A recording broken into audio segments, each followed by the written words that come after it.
A gente vai falar muito a respeito ainda desse empate. Samuel foi muito bem falando deste Cruzeiro que se recusa a perder, né? E como disse a turma também aqui, um abraço para os amigos do Cruzeiro 316. Só do Cruzeiro sair com um ponto, ninguém machucado nesse jogo, com um a menos, a manutenção da série invicta. Então, a gente tem muito a falar a respeito ainda. São as circunstâncias do jogo que acabaram tornando esse empate bem validado, né, Rafa e Caio? A gente começando agora, a partir deste momento, o pós-jogo aqui na Samuca TV. É isso, Valu. Confesso pra você que é um resultado que me frustra um pouquinho, não pelas circunstâncias do jogo, né? Mas porque acho que o Cruzeiro fez uma partida muito boa dentro das circunstâncias e de repente merecia uma sorte melhor. É bola na trave, é bola que passa muito perto. Acho que a gente se apresentou muito bem nesse jogo. Uma entrega física absurda dos atletas do início ao fim.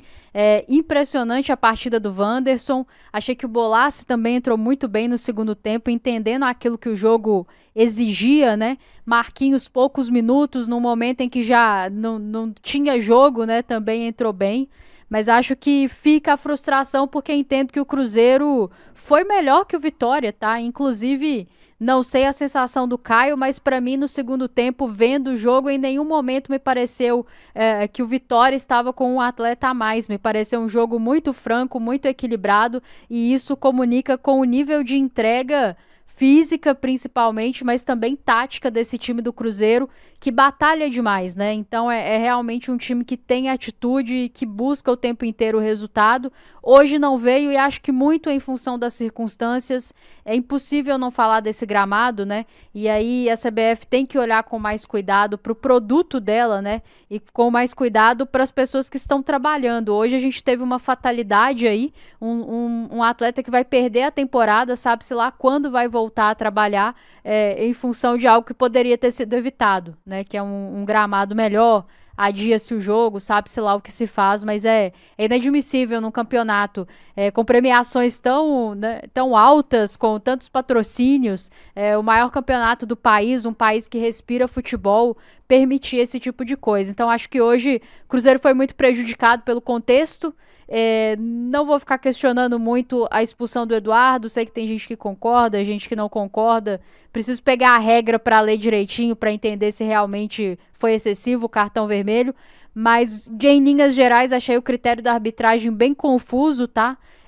A questão não são as faltas que são marcadas a favor do Vitória, mas é que, por vezes, o mesmo tipo de falta, com o mesmo tipo de intensidade, não era marcado a favor do Cruzeiro. E eu acho que isso vai criando um clima também nos jogadores que vai enervando, né?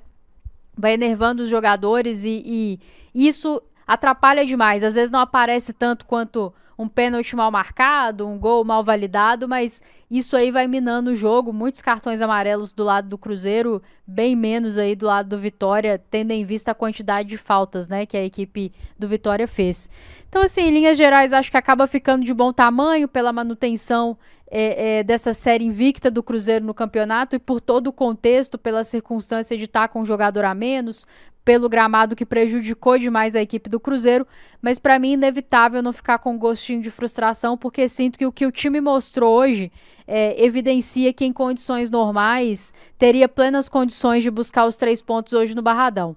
É uma pena, infelizmente faz parte do Campeonato Brasileiro, mas acho que o torcedor do Cruzeiro tem muito pouco a lamentar, porque no futebol você não controla o resultado, né, Valu? E por vezes você não controla esse tipo de circunstância, mas quando a equipe se apresenta tão bem, mesmo diante dessas adversidades, eu acho que o torcedor tem que ficar com o coração tranquilo, né, de que há um caminho, há um trabalho sendo bem feito e mais uma vez, para encerrar minha fala, uma entrega física absurda dos jogadores do Cruzeiro. Realmente é um time que dá orgulho ao torcedor. Acho que não foi diferente hoje, em que pese o resultado não ter vindo e a gente observa aí os torcedores do Cruzeiro no Barradão aplaudindo o time, cantando, comemorando, porque acho que não é sobre o resultado, né, mas sobre uma performance do Cruzeiro em circunstâncias bem complexas. Conseguiu entregar um jogo muito justo e talvez merecesse até mais a vitória do que a equipe do Vitória, né? Faltou um pouquinho ali, mas faz parte. Acho que a gente volta muito forte após a parada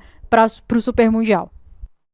Não, eu tenho certeza que se tivesse de ter um vencedor por oportunidades criadas, né, seria o Cruzeiro. O Vidalba colocou bola na trave, tivemos a cabeçada do Eduardo aos 22 minutos ainda do primeiro tempo, o Caio Jorge quase marcando aos 53 e 39 da primeira etapa, um chute de esquerda. No segundo tempo, o Pereira cobra uma boa falta, o Matheus Pereira. Aos 33, um cabeceio ruim do Kaique, talvez pudesse ter feito melhor. O Marquinhos cobrou uma falta aos 40 e 39 com perigo. E ainda o lance derradeiro do jogo, o Wanderson, aos 45 e 12, também numa jogada do Marquinhos. O Cruzeiro conseguiu criar, sabe-se lá como. Ou melhor, a gente sabe, né? Mas é por conta das circunstâncias do gramado. Uma situação de jogo trabalhada, né?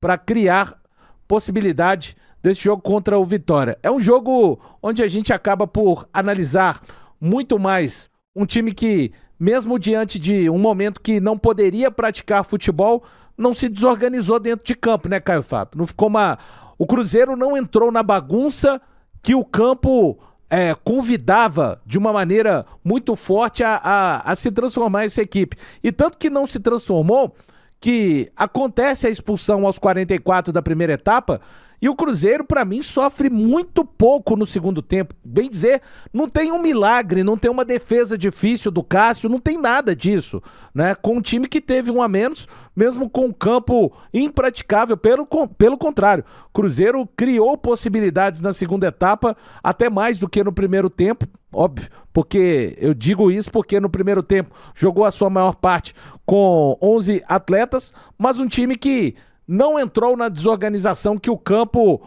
viria a sugerir. É claro que à medida que foi passando o tempo, depois dos 30, né, Caio? A gente viu um time cada vez mais com dificuldades de reter a bola, mesmo em pequenos momentos. Pois é, Valu. É um Cruzeiro que, mesmo não tendo vencido, me deixou orgulhoso. Eu acho que, no geral, o torcedor cruzeirense se sentiu representado.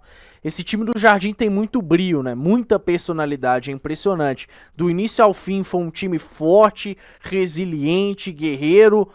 Teve aí um gramado praticamente impraticável, na verdade impraticável, né? E aí, por mais de um tempo, teve que jogar contra o Vitória com um jogador a menos, né? E mesmo assim chegou para uma segunda etapa criando as melhores oportunidades. No frigir dos ovos, foi o Cruzeiro que conseguiu chegar muito mais próximo do gol do que o Vitória, né? Teve um momento na segunda etapa em que o Carpini promoveu uma substituição tripla, buscando gerar mais imposição física, principalmente com o Carlinhos, e o Cruzeiro pouco sofreu. E conseguiu garantir uma vice-liderança de Campeonato Brasileiro durante esse tempo da parada. Isso é muito significativo, né? Claro que o objetivo era a liderança, e mesmo com todas as adversidades, o Cruzeiro buscou isso em campo, né? Na reta final, quando o time claramente estava extenuado, praticamente não existia jogo, o Cruzeiro conseguiu ali uma chance com o Marquinhos de falta, com o Wanderson em um chute de fora da área. Então, de fato, é um Cruzeiro que tem uma mentalidade muito forte, que quer sempre vencer, que não desiste das jogadas, que entende que sempre tem uma possibilidade para se buscar a vitória, né? E se tá difícil, busca criar alternativas nesse sentido. É claro que pelas circunstâncias fica difícil destacar aí alguns jogadores, mas vale falar de todos pela entrega, disposição, mas me chamou muita atenção, especialmente a dupla de zaga. Eu acho que Fabrício, Bruno e Vidalba, mais uma vez, fizeram um jogo soberano, e o que fez o Wanderson hoje foi incrível, né? Geralmente a gente destaca um atacante quando ele dá uma assistência, quando ele faz um gol, mas o que o Wanderson hoje se entregou, venceu duelos, conseguiu faltas, foi algo impressionante. Talvez a partida mais marcante dele com a camisa do Cruzeiro, né? Um ponto muito valioso pelas circunstâncias que reforçam que o Cruzeiro tá preparado para brigar do início ao fim por algo grande no Campeonato Brasileiro. Tô sinceramente muito orgulhoso desse time, Valor. E só, Rafa, para te dar mais elementos aqui, o Cruzeiro que perdeu pela última vez chegou a sequência, né? Agora são 12 jogos do Cruzeiro de invencibilidade na temporada, 8 vitórias, esse foi o 4º empate.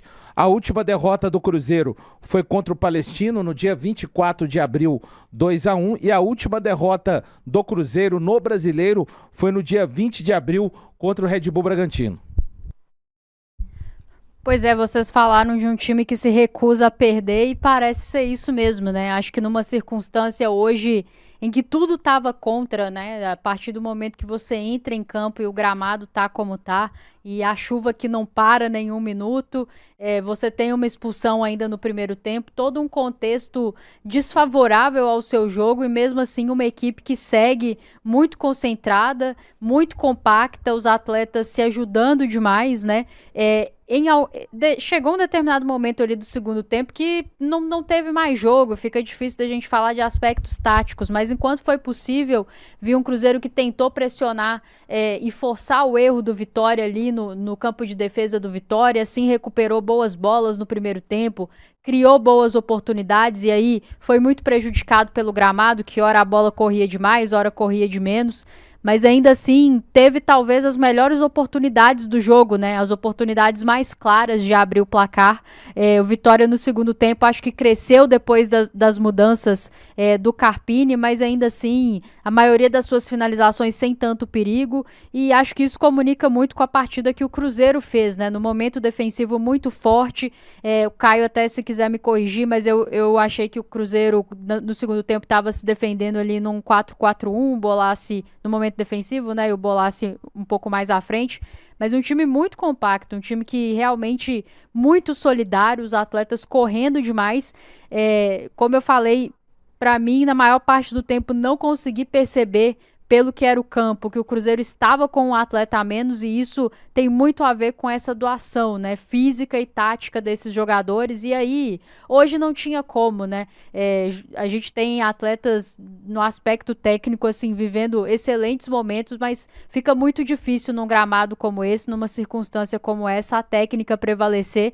Mas é aquilo, quando não pode prevalecer a técnica, que prevaleça aspectos táticos e principalmente físicos. E foi um time que brigou demais. Acho que não abdicou de brigar por nenhum metro de campo, por nenhum minuto desses 90. Então, Cruzeiro, o Caio falou sobre esse orgulho, né? Eu acho que o Cruzeirense realmente tem que olhar para esse jogo e perceber que tem algo muito bom acontecendo com esse grupo, com essa comissão técnica. Acho que é sobre mentalidade, é sobre identidade, né? E não é por acaso esses números que o Valu trouxe. Há quanto tempo o Cruzeiro não perde um jogo, né? Principalmente dentro do contexto do Campeonato Brasileiro, que a gente sabe que a Sul-Americana foi uma questão à parte pra gente nessa temporada. Então, tá todo mundo de parabéns pela entrega, pela estratégia. Acho que o Cruzeiro, na medida do possível, soube jogar o jogo. Acho que a expulsão acaba prejudicando muito também, né? Até do ponto de vista físico, chegou um determinado momento que eu achei que a equipe caiu um pouquinho, o que era natural. Mas dentro de todas as circunstâncias, acho que a minha única frustração é porque acho que se tivesse que ser um vencedor, ter um vencedor, mesmo com todos esses problemas, seria o Cruzeiro. Mas ainda assim, me recuso a ficar remoendo demais, porque acho que o time tem que ser celebrado pelo que entregou hoje e pelo que vem entregando até aqui no Campeonato Brasileiro. É o vice-líder, segue muito bem postado dentro do seu objetivo, que é um retorno a Libertadores através de uma vaga direta. Então o objetivo do Cruzeiro é o G4, está muito bem posicionado para isso e agora é trabalhar muito bem e muito forte nessa intertemporada, trazendo também essas contratações que vão agregar o elenco para que a gente possa retornar muito bem, Valu, nesse segundo momento para confirmar essa vaga na Libertadores e quem sabe, né, se as circunstâncias permitirem, brigar por um algo a mais no Campeonato Brasileiro. São mais de 9.600 pessoas ligadas aqui. Muito obrigado. Você que ainda não deixou o seu like, deixe o seu like aí. A gente está com 10.000 pessoas que já deixaram o like, mas talvez, acredito que tenham pessoas que não tenham deixado o like ainda e dessa forma você faz com que muito mais cruzeirenses venham para assistir o nosso pós-jogo aqui na Samuca TV e fazendo exercício, Rafa, Caio, lendo algumas mensagens dos amigos aqui no chat. Eu fiz o seguinte exercício, né? Há 2 meses atrás, um pouco mais tarde do que uma hora dessa, a gente vivia aquela derrota para o Mushuc Runa, exatamente há 2 meses atrás. E um time com o gramado do Mineirão, um adversário bem frágil, eu acho que até mais frágil do que o Vitória, bem mais, com todo o respeito que merece o Mushuc Runa. E a gente está falando de caras que não conseguiram praticar futebol em momento algum. Hoje, em meio a todas as circunstâncias, a gente tem que levar, eu pelo menos vou levar em consideração a sequência do Cruzeiro, e ele conseguiu produzir em um campo que era impraticável, né? Jogar futebol. E muita luta, né? Então eu acho que essa é a reflexão da noite de hoje, né? Não dá pra gente observar aspectos táticos, como é que foi uma jogada do Caio Jorge, que ainda conseguiu criar, né? Conseguiu ter um chute que poderia ter sido o chute que trouxesse a vitória pro Cruzeiro. Então, existem circunstâncias e circunstâncias. Hoje, dentro das circunstâncias normais no campeonato, um estádio com condições, um gramado legal, o Cruzeiro fatalmente venceria o Vitória, não é faltar com respeito à equipe do Vitória. Não aconteceu, vida que segue, a gente já vai olhar para frente e torcer para que esse time realmente tenha conseguido fazer com que nenhum jogador saia com uma lesão grave. Enfim, acho que existem situações e situações. Eu vou valorizar e valorizar muito o esforço dos jogadores nesta noite de conseguirem trazer esse 1 ponto para Belo Horizonte. Daqui a pouco a gente vai ter o Samuel Venâncio e eu quero muito ouvir a coletiva do técnico Leonardo Jardim. Muitos torcedores do Cruzeiro indignados aqui, com razão, do jogo que a CBF, os árbitros, acabaram permitindo acontecer. Até muita gente falando, a direção do Cruzeiro, mas é algo ainda que, de acordo com aquilo que acontece no nosso futebol, Caio, foge completamente, na verdade, a competência de técnicos, jogadores. A situação, ela é definida pelo árbitro de forma arbitrária. Eu acho que é um bom ponto para a gente falar a respeito num tipo de situação desse. Não era interessante ouvir ali os capitães das equipes e ouvir os técnicos? Eu acho que precisa mudar, Caio. É muito pouco os árbitros chegarem, fazerem a sua caminhadinha ali dentro do campo, aí alguém joga a bola assim pra frente, vê a quantidade que a bola rolou ou não e define, pode ter jogo. A gente viu hoje uma situação que, pra mim, tá, pessoal? Pra mim, a lesão do Jamerson tá muito ligada à condição do gramado, a situação do carrinho do Eduardo, que acaba sendo escorregadio ali. E hoje foi o Jamerson, amanhã podem ser outros atletas. Eu acho que é necessário. Não quer dizer que choveu, não pode ter jogo, não. Não é isso. Para mim, o campo se mostrava impraticável ainda no aquecimento, ainda durante horas anteriores. É o que eu penso, Caio Fábio e Rafaela.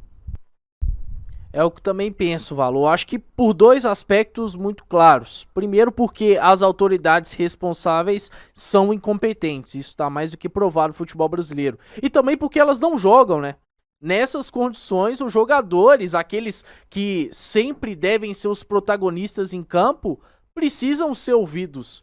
E infelizmente a gente tem uma CBF que ainda prefere escutar suas próprias autoridades, né?